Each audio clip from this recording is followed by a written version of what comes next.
Bismillahirrahmanirrahim. Assalamualaikum warahmatullahi wabarakatuh. Assalamualaikum.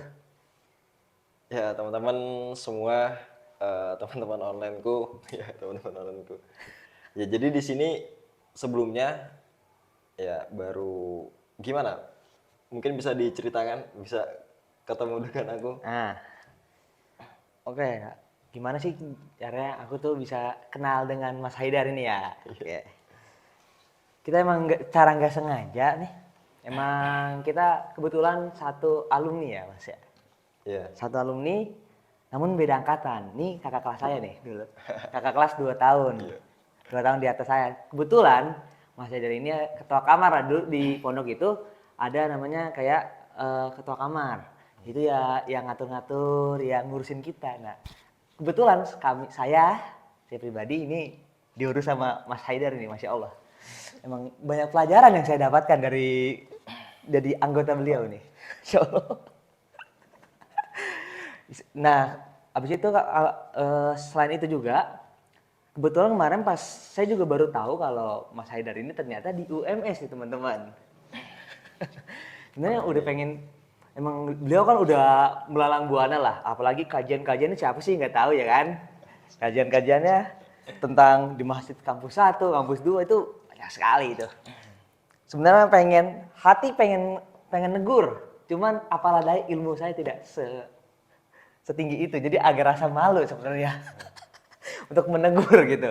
Jadi emang kebetulan tiba-tiba ketemu IG-nya tadi. Nah, berkesempatan untuk ngechat duluan nih Mas Haidar tadi. Seperti itu, Mas. Ya, jadi ini salah satu ini ya anggota kamarku dulu. Waktu aku mungkin sekitar kelas berapa berarti? Aku kelas Kelas 2, 4. Ya. 4 ya? Berarti kelas 1 SMA. Kelas 1 SMA semester 2. Nah, itu aku sempat jadi pengurus gedung gitu. Dan ketika aku jadi pengurus gedung, aku jadi ketua kamar. Nah, ini anggotanya nih salah satunya. Nah, Ya. Tapi salahnya dia baru ngabarin sekarang. Dia udah semester 7. Kenapa nggak dari dulu gitu?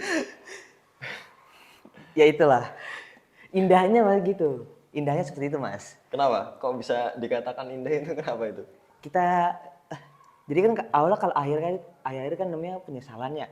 Nah, maka sebelum itu kita buat akhirnya jadi indah gitu loh. Oh. Jadi kita tuh saling menghargai sebuah pertemuan gitu loh. Iya. Jadi menghargai sebuah pertemuan. Ya, boleh, boleh, boleh. Gitu lah. Ya, jadi gini teman-teman ya. Mungkin nanti di sini kita akan membahas beberapa hal-hal ya. Kita cerita aja di sini ya. Ya. Cerita. Jadi gimana sih ya mungkin masa lalu khususnya aku pribadi gitu. Iya, iya, iya. Ya, aku mau tahu penasaran gitu. Masa laluku ketika aku jadi eh, pengurus gedung gitu ya. Terus aku jadi pengurus pusat karena dulu aku sempat menjadi bagian bisa dikatakan Tapkir wa Moldova. Jadi ketika angkatanku dan angkatan di atasku itu ya, itu bagian taklim yang ngurusin ke sekolah, ngapin ke sekolah sama ngurusin ke masjid itu digabung jadi satu. Nah, aku mau tahu nih pandangan dari mungkin salah satu anggotaku itu dulu aku seperti apa sih gitu di mata para santri gitu. Ya. Soalnya kemarin itu pas aku sudah lulus ya, aku sudah wisuda bisa dikatakan. Itu ternyata ada temanku yang ngabdi dan dia cerita tentang mungkin ada sesuatu hal yang mungkin sudut pandang dari santai-santai ke aku itu. Iya. Ya mungkin Bisa ceritain. ya bisa diceritakan mungkin dulu dari semenjak Kita ketemu nih. oh iya ketemu berarti Mas Pas pas kelas pas antum dari ketua kamar. ya ya Benar boleh ya. boleh. Antum dari ketua kamar ya. Emang pada waktu itu kan itu kalau nggak salah aku tuh kelas 2 SMP gitu kan. Kelas 2 SMP kalau nggak salah kamar 12 Alfa Robi kalau nggak salah. Paling pojok. Itu emang sama kita nggak tahu tuh Haidar tuh siapa gitu. Tapi namanya Haidar tuh udah mulai terkenal di kalangan masjid. Soalnya emang terkenal masjid alim lah gitu loh. Oh Haidar tuh, Mas Haidar tuh seperti ini. Mas Haidar yang mana? Akhi. Kalau di sana bukan Mas, bukan Mbak, tapi bukan Kak, tapi Akhi. Akhi itu saudara kami, saudara kita. Jadi panggilan adik kelas ke kakak kelas tuh Akhi biasanya. Seperti itu ya. Terus Lambat laun aku ternyata Mas Haidar yang ini emang beliau tuh termasuk orang yang aktif, sering ngurus, sering khususnya masalah-masalah yang keislaman lah tentang masjid, berangkat masjid, terus tentang kayak apa namanya hal-hal yang berbau keislaman seperti makan berdiri itu misalnya kan itu ada hukum-hukumannya tuh emang ada kesan-kesan yang nggak enak juga sebenarnya sama Mas Haidar ini ada sedikit-sedikit hukuman-hukuman tapi walaupun hukuman itu ya menurut aku tuh emang melekat di hati, di pikiran walaupun emang agak nggak enak pas lagi kenanya gitu loh. Dendam ya? Alhamdulillah sih enggak tapi nggak tahu yang lain. Iya, iya. Ya kan emang Mas Haidar ini emang salah satu orang yang aktif di gedung juga tidak hanya tentang keislaman cuman lebih pentingnya emang beliau di kamar pun menekankan tentang keislaman tentang kayak ya yang receh-receh atau yang biasa yang yaumiyah lah seperti makan jangan berdiri makan minum jangan berdiri masuk dengan salam itu kan sepertinya hal-hal yang mudah atau hal-hal yang itulah ya yaumiyah. Tapi Mas Haidar nih menekankan sekali di hal tersebut. Kira-kira Mas kenapa sih kau menekankan di hal tersebut? Sedangkan banyak hal-hal lain nih. Kenapa harus tekanin di hal-hal yaumiyah Mas? Kira-kira?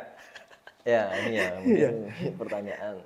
Jadi mungkin memang banyak beberapa permasalahan di dalam kehidupan kita. Karena dulu itu kan pondok pesantren itu ada namanya sistem. Ya. Gitu, ada yang namanya sistem dan berjalan pun juga dengan sistem. Nah, kenapa dulu mungkin hal-hal kecil bahkan aku dulu bukan bagian bahasa ya, Iya. tapi ada orang ngomong lu gua di pondok dulu sempet aku hukum juga. Aku Iya, ingat betul, banget betul, itu betul. kan. Memang yang aku apa ya, yang aku niatkan itu bukan bahasanya oh aku bagian takmir berarti aku harus ngingetin ini, aku bukan bagian bahasa berarti aku tidak harus mengingatkan terkait masalah bahasa, bukan, tetapi memang segala apapun yang mungkin aku ingatkan ke para anggota dulu Iya. ya, anggota kamar dan sebagainya ataupun adik kelas itu memang niatku ingin memperbaiki gitu. Beda lagi mungkin kalau ketika aku apa ya, bisa dikatakan melarang A, melarang B itu atas dasar aku bagian takmir, aku bagian keamanan, aku Iya. bagian bahasa, mungkin ya itu beda lagi konsepnya. Ya, tapi memang ya aku pengen lah anggotaku itu mungkin lebih baik dari aku sendiri ya. Khususnya dari aku gitu. Minimal lebih baik dari diri aku pribadi. Karena mungkin teman-teman pernah mendengar ya kalau kita mau melihat bagaimana apa ya bisa dikatakan orang sukses ataupun generasi kita yang sukses ya maka buatlah mereka itu lebih baik daripada kita. Itu salah satu bisa dikatakan apa ya, salah satu titik ataupun target keberhasilan ketika kita mendidik anggota kita gitu. Mulia sekali ya teman-teman. Ya tapi aku maksudnya gini ya, ini jangan ditutup-tutupin gitu. Iya, Kalau iya. jelek bilang aja jelek Jelek. ngono. Emang pada dasarnya kan pas saat itu kita kan belum di masa-masa yang kuliah seperti inilah dengan kapasitas pengetahuan atau cara berpikir yang lebih jernih atau lebih bisa berpikir pada saat ini. Cuman pada saat itu saya kan masih kelas 2 SMP nih, kan. Dibilang remaja baru lah, ya kan. Jadi apapun nih hukuman saya sendiri pribadi tuh agak ngedumel juga. Agak apa? Agak rasa-rasa tuh nih kakak kelas nih gitu loh. Ada rasa-rasa dumel, dongkol dalam hati tapi nggak bisa dikeluarin. Karena tuh kita tahu kalau kita keluarin nanti masalah gitu loh. Jadi emang ada tekanan walaupun aku tahu niatnya Mas Haidar atau akhi-akhi yang di sana itu niatnya baik untuk mendidik supaya kita jauh lebih baik. Cuman memang caranya yang lebih ini sih yang agak keras dikit. Keras dikit ya. Emang agak keras sih Mang kalau untuk masalah pendidikan gitu. Cuman saya terima semuanya karena itu bagian dari cerita hidup juga, bagian dari pendidikan. Akhirnya juga cara nggak langsung membentuk mental juga sebenarnya kan. Mental untuk mendisiplinkan waktu, mental untuk menghargai kakak kelas, menghargai yang lebih tua itu yang bisa didapetin dari hal-hal yang tadi yang ditekankan oleh Mas Haidar tadi. Nah. Ya bisa lebih tepatnya juga satu poin ya, bisa menjadi cerita gitu. Nah, betul betul. Ya, soalnya aku kemarin mungkin mendengar beberapa santri-santri kalau nggak salah itu kayak sekarang tuh wah nggak ada cerita lah gitu. Iya, betul Dibandingkan betul. dulu-dulu kan. Heeh. Kayak bisa dikatakan masa-masa jahiliyah gitu. Ya. Ya, Mungkin itu ketika pengurus gedung ya. Ketika pengurus pengurus. pusat gimana? Nah, jadi kita jelasin dulu. Jadi di pondok itu, jadi teman-teman ada yang namanya pengurus gedung sama pengurus pusat. Bedanya tuh apa? Kalau beda pengurus gedung tuh yang ngurusin hal-hal kegiatan apapun yang ada di gedung itu. Misalnya kita di gedung A, itu ngejelasin atau eh, mengurus satu gedung itu ya. Di luar gedung itu berarti bukan urusan kita. Nah, kalau pengurus pusat itu adalah mengurus semua kegiatan pondok berkaitan dengan bagian yang kita pilih atau yang kita terima seperti itu. Kalau untuk saya pribadi, untuk Mas Haidar, pas jadi pengurus pusat itu, emang beliau tuh sekali lagi kita kan lihat dari dulu juga kan penegasannya di soal agama, takmir, nah dan juga ya alhamdulillah Mas Haidar juga pas dari pusat sejurusan dengan apa yang dia usahakan dari dulu loh, ya kan? Alhamdulillah tuh. Emang pas di masjid, Mas Haidar yang kita kenal di luar masjid itu berbeda dengan apa yang di masjid gitu. Dia di dalam masjid tuh jauh, emang lebih, wah, lebih apa namanya, lebih galak, lebih berwibawa lah, lebih karena emang karena pengurus itu ada amanah yang harus dijalani. Jadi bukan semata-mata karena egonya sendiri, bener gitu ya? Apa ini cuma omongan saya doang nih? Jadi emang ada ego-ego apa? Ada keinginan untuk membentuk anggotanya jauh lebih baik daripada dirinya gitu. Pas di pusat ini ataupun di gedung gitu. Tapi di pusat terlihat bahwa Mas Haidar pas lagi ada yang tidur nih. Ini contoh cerita aja. Ini cerita nih mungkin buat temen-temen yang nggak mondok pasti nggak relate, tapi temen-temen yang mondok insya Allah relate lah. Dan kita kan biasanya kan kalau subuh itu kan ngantuk ya temen-temen ya. Apalagi kan gimana ya kegiatan full dari subuh sampai jam 10 pasti kan pas jam dibangunin subuh itu sangat gimana gitu. Jadi gobrak-gobrak lah, ditapkirin gitu. Itu juga pasti ada rasa-rasa aduh pengen tidur, pengen lanjutin tapi nggak bisa gitu. Dan pas di masjidnya juga pas kita tidur itu nggak berhenti di situ teman-teman. Kita sebagai santri banyak cara untuk tidur. Bener-bener gitu ya Mas ya. Mungkin Mas Eder juga ngerasain lah pas jadi anggota gitu. Beribu cara untuk kita melakukan tidur gitu. Di masjid lagi tidur ada walaupun tidur 10 menit pun sebagai seorang santri itu sangat penting teman-teman. Asal tahu aja. Emang kadang-kadang pas lagi di masjid itu lagi tidur disemprot temen kayak apa? Kayak burung, semprotan burung di matanya kadang-kadang. Kadang-kadang kita tuh kayak ngerasa, aduh ya Allah mana ngantuk, badan basah gitu. Mau kesel tapi kagak kelas kayak lagi tuh. Ya Allah, seperti itulah kalau lihat pondok kayak mungkin saya nggak tahu ya kalau sekarang ya. Kita kan sama-sama udah lulus, perkembangan gimana, peraturan pun gimana. Tapi kurang lebih kalau untuk di masjid sih seperti itu sih. Untuk antum ya, gitu. Iya, memang dulu tuh santri-santri tuh bisa dibilang apa ya? Ngeselin sih gitu. Ngeselin, ya. Tapi memang dulu aku nggak benci. Jadi memang itu bisa menjadi cerita buat teman-teman. Kayak dulu mungkin ketika aku bawa semprotan kan, Ya. terus pada tidur gitu. Terus daripada nyemprot lama-lama ya tak buka, tak siram gitu baju. Itu pun kalau itu mandi ini teman mandi subuh. Masih subuh. Bahasanya bukan yang lain tuh. Bahasa gara-gara disiram tuh. Hati-hati tuh, bukan bahasa gara-gara mimpi. Beda kalau bahasa gara-gara mimpi. Aduh. Emang kasus-kasus dulu banyak gitu. Jadi misal subuh-subuh dibangunin pas di gedung gitu kan. Orang ke masjid, ini kuartel. Iya. Kan kuartel kan tutup subuh-subuh belum buka ya. Ini Iya. pada tidur situ gitu. Ya tapi biasanya aku langsung nargetin tuh ya orang-orang yang ke masjid. Jadi ke masjid kan kenapa ya dulu mungkin aku agak sedikit tak siram atau gimana. Memang kondisinya itu kan santri-santri kan udah pada wudhu teman-teman ya. Udah pada wudhu yang dimana kalau kita tahu kalau orang udah wudhu terus palanya nyentuh lantai kan, ya mungkin pernah lah denger-denger gitu kan, katanya kalau nyentuh lantai itu batal. Nah jadi jangan sampai lah mungkin ada orang-orang ataupun santri-santri itu udah wudhu terus tidur sampai nggak memperhatikan tidurnya, ya wudhunya itu sampai batal kan, gitu. Nah itu yang agak sedikit riskan. Makanya dulu ya tak seru-seruan aja dulu di masjid itu. Ya seperti itulah. Jadi salah satu ya cerita unik lah di pondok juga kan, entah dari masjid atau di mana, itu juga di masjid-masjid pondok pun mungkin nih kasusnya saya nggak bisa kami juga nggak bisa menyamaratakan lah semua pondok sama. Cuman nah cara garis besar seperti itulah teman-teman. Biasanya kan di pagar-pagar masjid tuh biasanya ada gembok-gembok cinta itu. Gembok. Gembok-gembok sendal tuh. Apa itu? Kira-kira coba bisa dijelaskan Nah, ini kenapa?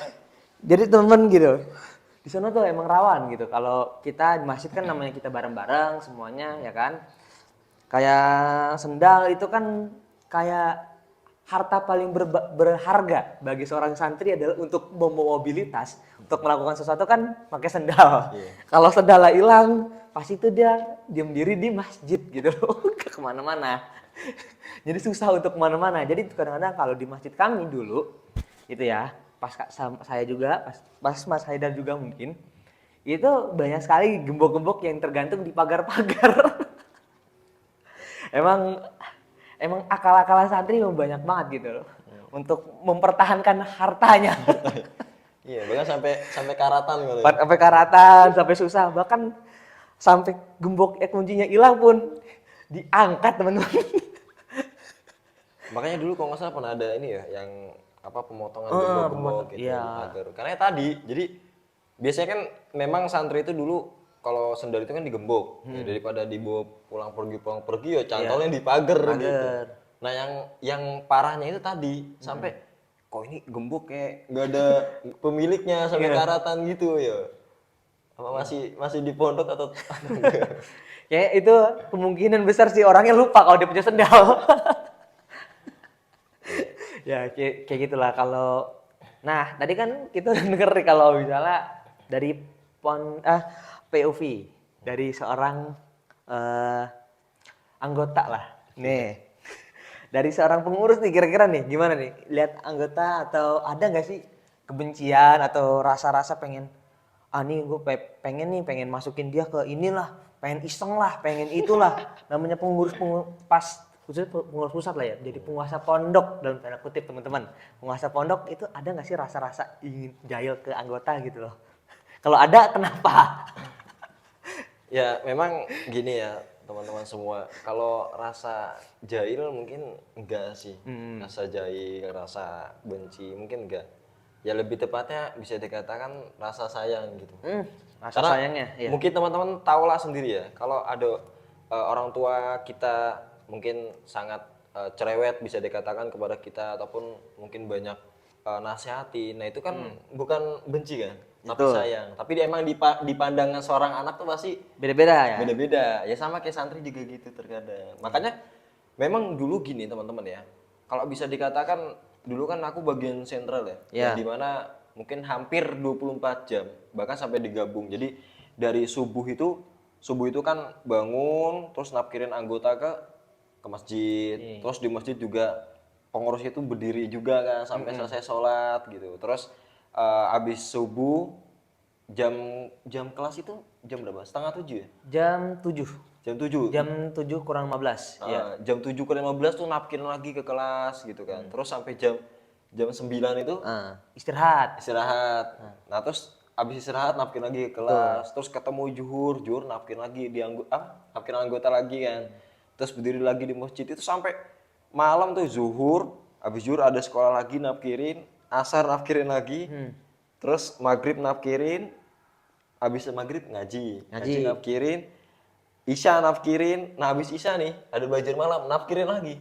Jadi ya emang kalau bisa dibilang ya memang kalau lebih baik apa ya, lebih baik tidur mending tidur gitu kan. Tapi memang memiliki amanah yang dimana ya nggak apa-apa lah kalau aku sendiri dibenci sama anggota gitu. Intinya yo niat kita baik gitu. Tapi aku nggak pernah ngebotak toh. Ya, betul. Aku nggak pernah ngebotak. Ya, kamu, tapi teman-temanmu.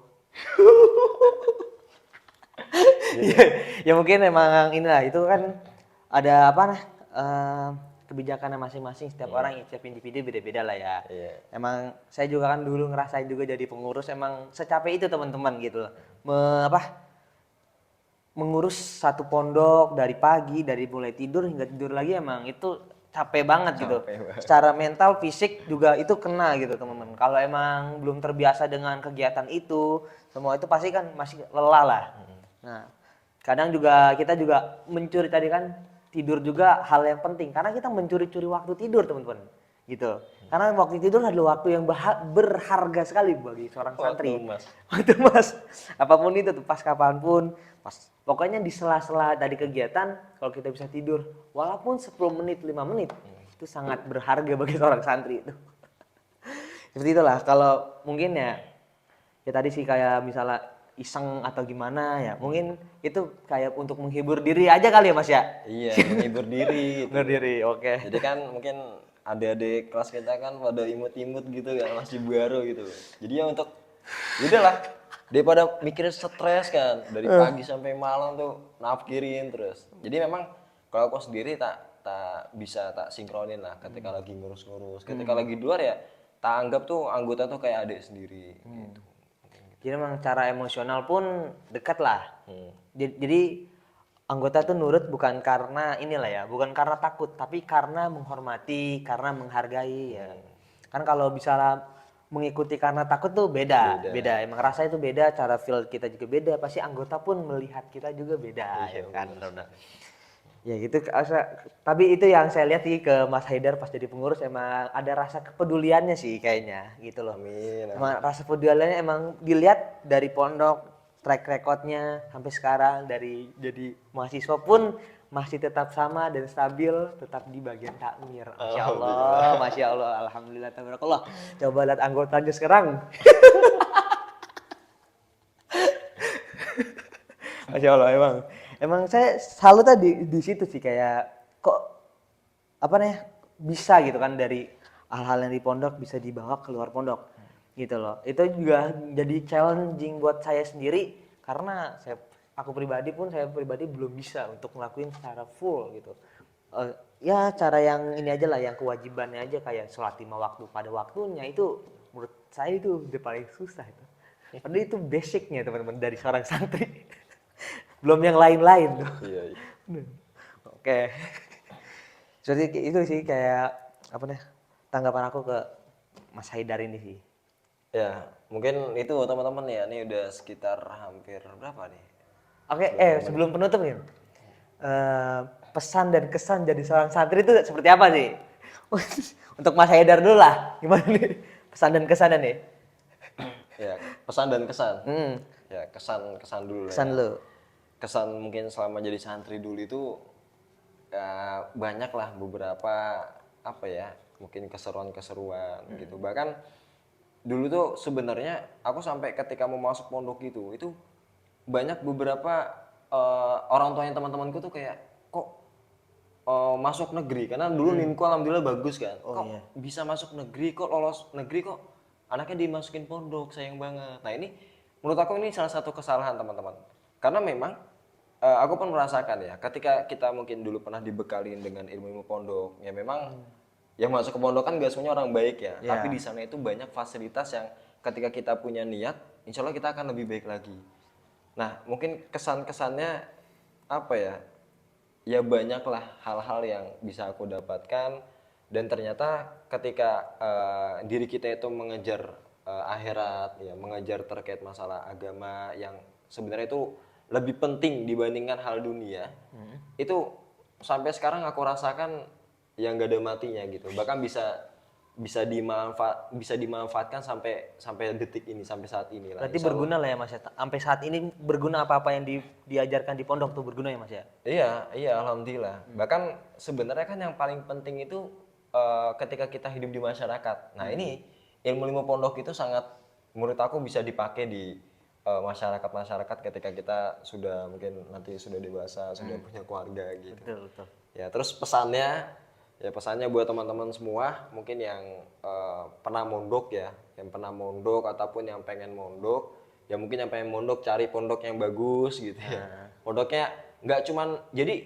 ketika kita mencari tempat itu jangan dilihat dari bangunannya gitu, karena sekarang banyak kan kasus-kasus gitu bangunannya bagus tapi yo Pendidikannya enggak iya ya. pendidikan enggak, bahkan ya menyeleweng gitu.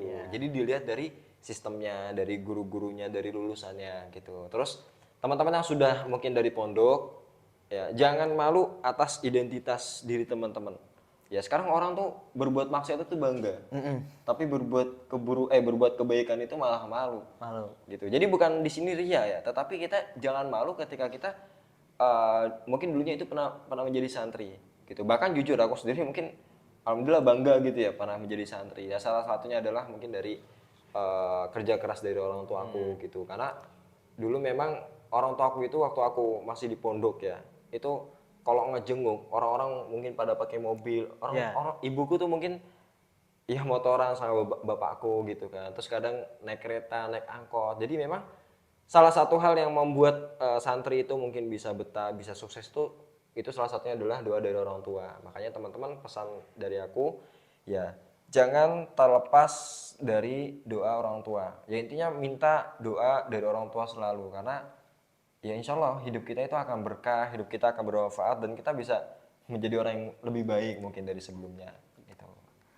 Masya Allah tadi ya, Masya Allah. Tadi emang pesan dan kesannya sangat berkesan sekali ya.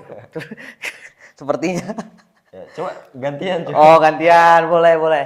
Kalau pesan dari kesan aku dulu ya, dari sebagai seorang santri selama 6 tahun ya, dari kelas 1 SMP sampai kelas 3 SMA ya. Itu sih kesan aku sebagai santri ya satu sih, kayak tadi mungkin tentang agama mungkin udah dijelasin, itu hampir sama lah dengan poin yang disampaikan Mas Haidar. Saya sih pribadi terkait dengan kebersamaan bersama teman-teman, penyelesaian masalah pribadi, problem solving, itu tuh bisa terbentuk di pondok gitu. Itu tuh semua bisa diambil dan dipelajari di pondok, karena kita pun di sana tadi kehidupan kayak miniatur kehidupan di sana di pondok itu, kayak miniatur kehidupan asli tapi itu ada di pondok, tentang problematika yang ada, semua permasalahan-permasalahan yang ada. Kita dituntut untuk bisa bertahan, kita dituntut untuk bisa untuk bisa kuat lah tentang segala hal-hal yang ada gitu. Itu yang membuat mungkin mental seorang santri dan siswa agak berbeda. Nah, seperti itu. Tadi juga kebersamaan pada teman-teman juga melekat, teman-teman.